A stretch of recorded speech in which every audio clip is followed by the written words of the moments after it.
এই পর্যায়ে আমাদের সামনে আলোচনা নিয়ে আসছেন সুস্থ সমাজ বিনির্মাণে মিথ্যার পার্থিব ও অপার্থিব ক্ষতি। যেই মিথ্যা মানুষকে ধ্বংস করে দেয়, মিথ্যা মানুষের জীবনকে জাহান্নামী জীবনের দিকে নিয়ে যায়, এই বিষয় সম্পর্কে কোরআন এবং হাদিসের দালিলিক আকারে আলোচনা নিয়ে আসছেন কুঞ্জবন জামে মসজিদের সম্মানিত ইমাম ও খতিব মাওলানা আনিসুর রহমান দামাত বরকাতুহু মাদ্দাজিল্লুল আলী। আমি হযরতকে সংক্ষিপ্ত সময় তার মূল্যবান নসিহত করার জন্য সবিনয় অনুরোধ জানাচ্ছি। আসসালামু আলাইকুম ওয়া রাহমাতুল্লাহি ওয়া বারাকাতুহু। الحمد لوليه والصلاة لوليها أما بعد فقد قال الله سبحانه وتعالى في محكم تنزيله ويل لكل أفاك أثيم وقال رسول الله صلى الله عليه وسلم إياكم والكذب فإن الكذب يهدي إلى الفجور وإن الفجور يهدي إلى النار.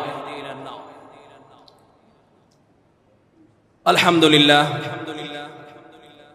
ভূমিকা পেশ করার সময় নেই, খুব সংক্ষিপ্ত সময়। আমাকে যে বিষয় দেওয়া হয়েছে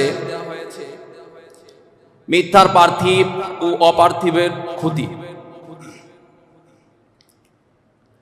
মানুষের শরীরে যেমন ভাবে রোগ হলে ডাক্তারের শরণাপন্ন হতে হয়, বিভিন্ন বিশেষজ্ঞ ডাক্তারদের কাছে যেতে হয়, ট্রিটমেন্ট নিতে হয় সুস্থতার জন্য।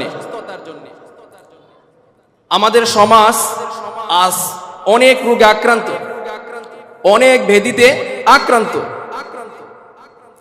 সমাজের আজকে এই আলোচনা সভায় সমাজের মধ্যে যে বড় বড় ব্যাধিগুলো রয়েছে, এই ব্যাধিগুলো আজকে আমরা উলামায়ে কেরামের হযরতের মুখ থেকে আমরা শুনতেছি। এক একটা বিষয় যেন ক্যান্সার তুল্য হয়ে গিয়েছে। আমাকে যে বিষয়টা দেওয়া হয়েছে মিথ্যা নামক সামাজিক ব্যাধি। এই মিথ্যা নামক ব্যাধিটা পৃথিবীতে বাবা আদম আলাইহিস সালাতু ওয়াস সালাম থেকে আজ পর্যন্ত যত ধর্ম মত পথ পন্থা ছিল, প্রত্যেকটা ধর্মে প্রত্যেকটা মতে দলে সর্বশেষ সবার সমস্ত ব্যক্তিদের কাছে মিথ্যা বলা মহাপাপ ছিল। এটাও কোরআনের বাণী, এটাও হাদিসের বাণী, এটাও ইসলাম ধর্মের মহাবাণী, ইসলাম ধর্মের মহা স্লোগান। মিথ্যা বলা মহাপাপ। আল্লাহ সুবহানাহু ওয়া তাআলা কোরআনে পাকে বলেন ওয়াইলুল লিকুল্লি আফাকিন আথিম। ধ্বংস সমস্ত পাপিষ্ঠ মিথ্যাবাদীরা।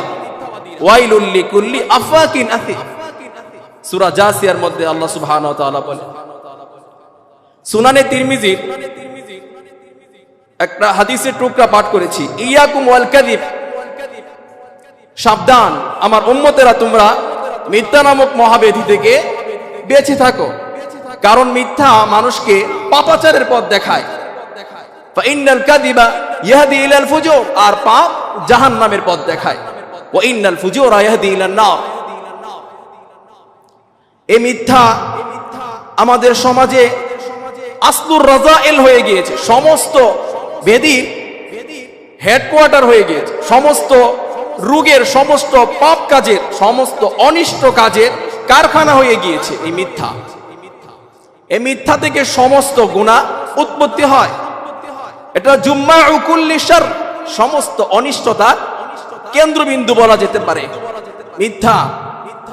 এই মিথ্যা বললে দুনিয়ার মধ্যেও ক্ষতি, এই মিথ্যা বলা আখিরাতেও তার ক্ষতি। এই মিথ্যা বলার দুনিয়াবি ক্ষতি, এক নম্বর ক্ষতি ইনইদামুল খাউফ, ইনইদামুল আমনি ওয়ার রাহা ওয়া আদামু শিরাহি তুমানিনা। মানুষের যে মিথ্যা বলবে, মৃত্যুকের শান্তি হবে না। মৃত্যুক দুনিয়াতে সে মানসিকভাবে শান্তি পাবে না, সে শারীরিকভাবেও সে নিরাপত্তা পাবে না, সে কোনো প্রকারের শান্তি ভোগ করতে পারবে না মৃত্যু। রাসূলুল্লাহ সাল্লাল্লাহু আলাইহি ওয়াসাল্লাম তিরমিজি শরীফের 2528 নম্বর হাদিসে বলেন ফাইন্নাস সিদকা তুমানিনা, সত্য এটা প্রশান্তি। সত্যবাদী সে প্রশান্তি পাবে আর্থিকভাবে। আর ওয়া ইন্নাল কাযিবা রিবা, যে মিথ্যুক সবসময় মিথ্যা কথা বলবে, সে সবসময় সংশয়ের মধ্যে পড়ে থাকবে, সে মানসিকভাবে শান্তি পাবে না, শারীরিকভাবে শান্তি পাবে না। 2 নম্বর ক্ষতি, ওয়াল কাযিবু ইউমাররিদুল কলব, অন্তরকে, মনকে, হৃদয়কে রোগাক্রান্ত করে ফেলে। যে মিথ্যা কথা বলবে তার অন্তরটাকে সে পচিয়ে ফেলে, সে অনেক বড় রোগাক্রান্ত করে ফেলে তার অন্তরটাকে, তার হৃদয়টাকে। আল্লাহ সুবহানাহু ওয়া তাআলা এ মর্মে সূরা বাকারার বলেন, ফি কুলুবিহিম মারাদ, তাদের অন্তরে ব্যাধি রয়েছে। ফাযাদাহুমুল্লাহু মারাদা, আল্লাহ তাদের ব্যাধিকে আরো বাড়িয়ে দিয়েছে।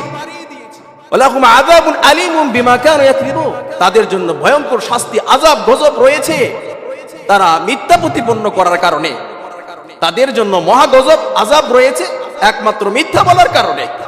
আল্লাহ সুবহানাহু ওয়া তাআলার উপর তারা মিথ্যা রটায়, রাসূলুল্লাহ নবুয়তকে তারা মিথ্যা রটায়, কুরআন হাদিসকে তারা মিথ্যা বলে। এই সমস্ত তারা মিথ্যা বলে তারা তাদের অন্তরকে রোগাক্রান্ত করে ফেলেছে। মিথ্যার 3 নাম্বার ক্ষতি, মিথ্যা বলার দুনিয়াবি 3 নাম্বার ক্ষতি, ইয়ানকুসুর রিজক ওয়া ওয়ায়ুনকাসু আল বারাকা, যে রিজিককে, ওয়ায়ুমহা আল বারাকা, সে রিজিককে সে সংকীর্ণ করে ফেলে। দুনিয়ার মধ্যে তার যত রিজিক আছে, এই রিজিককে যেন সে মিথ্যা বলে তার রিজিককে সে সংকীর্ণ করে ফেললো, এবং যত বরকত রয়েছে তার ভাগ্যে নির্ধারণ ছিল যত বরকত, এই সমস্ত বরকতকে যেন সে নিশ্চিহ্ন করে দিয়েছে। নবী সাল্লাল্লাহু আলাইহি ওয়াসাল্লাম বলেন, আর রিজকু ইয়ামহু আল কাযিবু ইয়ামহু রিজকা, মিথ্যা কথা বললে সমস্ত রিজিক নিঃশেষ হয়ে যায়, সমস্ত রিজিক মুছে যায় তার ভাগ্য থেকে। মিথ্যার 4 নম্বর ক্ষতি, মিথ্যা বলার 4 নম্বর ক্ষতি হলো আল কাযিবু সাবাবুন লিইবতিআদিল মালায়েকা, ফেরেশতা, রহমতের ফেরেশতা মিথ্যুকের থেকে অনেক দূরে চলে যায়। রাসূলুল্লাহ সাল্লাল্লাহু আলাইহি ওয়াসাল্লাম বলেন, ইদা কাযাবাল আবদু তাবাআদা আনহুল মালাকু মাইলা মিন নাতিনি মা জাআ বিহি। রাসূলুল্লাহ বলেন যে কোন বান্দা যদি মিথ্যা কথা বলে, রহমতের ফেরেশতা তার থেকে 1 মাইল দূরে চলে যায়।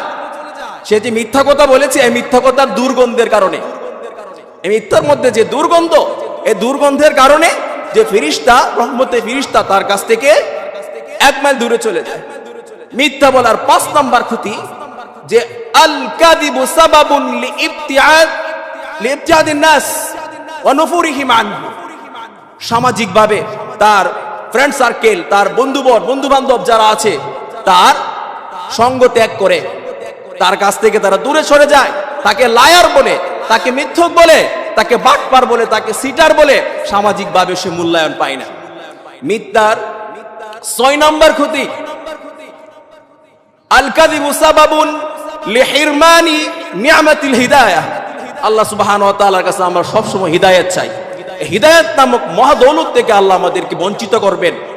আল্লাহ সুবহানাহু ওয়া তাআলা এই মর্মে কোরআনে পাকে বলেন, ইন্নাল্লাহা লা ইয়াহদি মান হুয়া মুসরিফুন কাযাব, আল্লাহ সুবহানাহু ওয়া তাআলা লা ইয়াহদি মান হুয়া, যে সীমা লঙ্ঘন করে, যে মিথ্যুক লায়ার, তাকে আল্লাহ সুবহানাহু ওয়া তাআলা হেদায়েত দিবেন না, হেদায়েতের পথ দেখাবে না।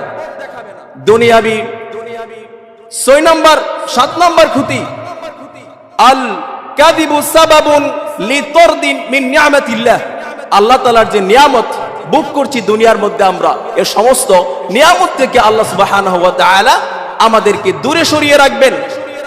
আল্লাহ সুবহানাহু ওয়া তাআলা, আল্লাহ তাআলা যে আমাদেরকে রহমত দিয়েছেন, এই রহমত থেকে আমাদেরকে দূরে রাখবেন। এই মর্মে আল্লাহ সুবহানাহু ওয়া তাআলা বলেন, সুম্মা নাবতাহিল ফানাজআল লানাতাল্লাহি আলাল কাযিবিন, আমি সমস্ত লানত মিথ্যুকদের উপর আমি রেখে দিয়েছি, মিথ্যুকদের জন্য আমার সমস্ত লানত। 8 নম্বর ক্ষতি, দুনিয়াবি 8 নম্বর ক্ষতি, ওয়া ইন্নাল ওয়াল কাযিবু ইয়াহদি ইলাল ফুজুর ওয়া ইন্নাল ফুজুরা ইয়াহদি ইলান নার, মিথ্যা মানুষকে পাপের পথ দেখায়, আর পাপ মানুষকে জাহান্নামের পথ দেখায়। এই পাপ মানুষকে জাহান্নামের পথ দেখায়। আল্লাহ তাআলা আমাদেরকে এই দুনিয়াবি এই ক্ষতি থেকে বাঁচিয়ে রাখুক। 9 নম্বর ক্ষতি, যে মিথ্যা বলবে, মিথ্যা মানুষকে মুনাফিক বানিয়ে দেন। বুখারী শরীফের বর্ণনা, আয়াতুল মুনাফিক সালাসা, মুনাফিকের আলামত হলো 3টা। 1 নাম্বার, ইদা হাদ্দাসা কাযাব, যখন সে কথা বলে, কথায় শুধু মিথ্যা মিথ্যা মিথ্যা বলে। ওয়া ইদা ওয়াদা আখলাফা, ওয়াদা করলেই ওয়াদার খেলাফ করে। ওয়া ইদা আতুমিনা খান, আর তার কাছে যদি কোনো আমানত রাখা হয় সে আমানতের খেয়ানত করে, বাটপারি করে। এই হইল মিথ্যা। প্রাথমিকভাবে 9টি ক্ষতি দুনিয়াবি, 9টা ক্ষতি অপার্থিব, আখিরাতের ক্ষতি অনেক অনেক ক্ষতি। এর মধ্যে একটা হলো যে আমরা যে মিথ্যা বলি, মিথ্যা বলার কারণে সুনানে তিরমিজির মধ্যে নবী সাল্লাল্লাহু আলাইহি সাল্লাম বলেন, ইদা তাকাল্লামান নাস বিল কালিমাতি লা ইয়ারা বাসান ইয়াহবি বিহা 70 খরিফান ফিন নার। আল্লাহ সুবহানাহু ওয়া তাআলা, রাসূলুল্লাহ বলেন, যে বান্দা কথা বলায়, কথা বলতে গিয়ে মিথ্যা বলে, হেসে হেসে মিথ্যা কথা বলে, এই মিথ্যা কথা বলার কারণে তাকে জাহান্নামে 70 বৎসর এর দূরত্বে জাহান্নামের গভীরে তাকে আল্লাহ তাআলা নিক্ষেপ করবেন। বলি নাউজুবিল্লাহ। এটা 1 নম্বর আখিরাতের ক্ষতি। 2 নম্বর, আল্লাহ সুবহানাহু ওয়া তাআলা, রাসূলুল্লাহ সাল্লাল্লাহু আলাইহি সাল্লাম প্রতিদিন দিন শেষে সাহাবীদের কাছ থেকে স্বপ্ন রাজ্যের ব্যাখ্যা শুনতো, স্বপ্ন রাজ্যের কথা শুনতো। এই স্বপ্ন রাজ্যের কথা শুনতে শুনতে রাসূলুল্লাহ বলেন, আমি আজকে কি স্বপ্ন দেখেছি, তোমরা কি শুনতে চাও? রাসূলুল্লাহ বলেন, আতানি আতিয়ান, আমার কাছে 2 জন আগন্তুক এসেছিল। 2 জন আগন্তুক এসে আমাকে এমন এক জাতির পাশ দিয়ে নিচ্ছিল, তারা ইউশারশিরু সিদকাহু ইলা কাফাহু, ইউশারশিরু সিদকাহু ইলা কাফাহু ওয়া মানখিরাহু ইলা কাফাহু ওয়া আইনাহু ইলা কাফাহু। তারা তাদের যে ঠোঁটগুলো ডান পাশের গাল চিরে তারা গার পর্যন্ত নিচ্ছিল, এবং নাকের ছিদ্র থেকে কাঁচি দিয়ে চিরে টেনে কেটে গার পর্যন্ত নিচ্ছিল। চোখটাকে তারা কাঁচি দিয়ে টেনে ছিঁড়ে গার পর্যন্ত নিচ্ছিল। এইভাবে ডান থেকে আবার বামে যাচ্ছিল। একবার সুস্থ হলে আরেক পাশ তারা শুরু করত। আমি যখন আগন্তুককে জিজ্ঞেস করলাম, ওরে আগন্তুক হয়তো জিব্রাইল, ইসরাফিল অথবা মিকাইল, যে কোনো একজন ছিল ফেরেশতাদেরকে, তারা প্রত্যুত্তরে বলল যে এই কাজটা যে করতেছে, এই কাজটা হলো দুনিয়ার মধ্যে সে মিথ্যা কথা বলতো, কথায় কথায় মিথ্যা বলতো। তাবলুগুল আফাক, তার মিথ্যা কথা দিক দিগন্তে সমাজে ছড়িয়ে পড়তো। ছড়িয়ে পড়ার কারণে সমাজে তার মিথ্যার কারণে দাঙ্গা হাঙ্গা হইতো। আল্লাহ সুবহানাহু ওয়া তাআলা আমাদেরকে এই পার্থিব ক্ষতি এবং অপার্থিব ক্ষতি, মিথ্যা নামক মহাবেদি থেকে আল্লাহ তাআলা আমাদেরকে বাঁচিয়ে রাখুন। ওয়া আখিরু দাওয়ানা আলহামদুলিল্লাহি রাব্বিল আলামিন। ধন্যবাদ সাহেবকে, আমার বন্ধু মানুষ, কুঞ্জবন জামে মসজিদের সম্মানিত খতিব সাহেব। হজরতের বক্তব্য শুনে রাসূল পাক সাল্লাল্লাহু আলাইহি ওয়াসাল্লামের একটি হাদিস মনে পড়ে গেল, যে আল্লাহ রাসূল সাল্লাল্লাহু আলাইহি ওয়াসাল্লামকে বলেছিলেন, ইয়া রাসূলুল্লাহ, কোনো মানুষ কি চুরি করতে পারে? আল্লাহ রাসূল বলেন যে পেটের দায়ে, ক্ষুধার তাড়নায় চুরি করতে পারে। ইয়া রাসূলুল্লাহ, কোনো মানুষ কি জিনা করতে পারে? হ্যাঁ, শয়তানের কুমন্ত্রণায় পড়ে, ওয়াসওয়াসায় পড়ে সেই ব্যক্তি অনেক সময় শয়তান গালেব হয়ে যায়, সে জিনা করতে পারে। ইয়া রাসূলুল্লাহ, কোনো মানুষ কি মিথ্যা কথা বলতে পারে? আল্লাহ রাসূল বলেন যে যদি সে মুমিন বান্দা হয় তাহলে সে কশ্চিন কালেও সে মিথ্যা কথা বলতে পারে না। মিথ্যা এতটাই মারাত্মক,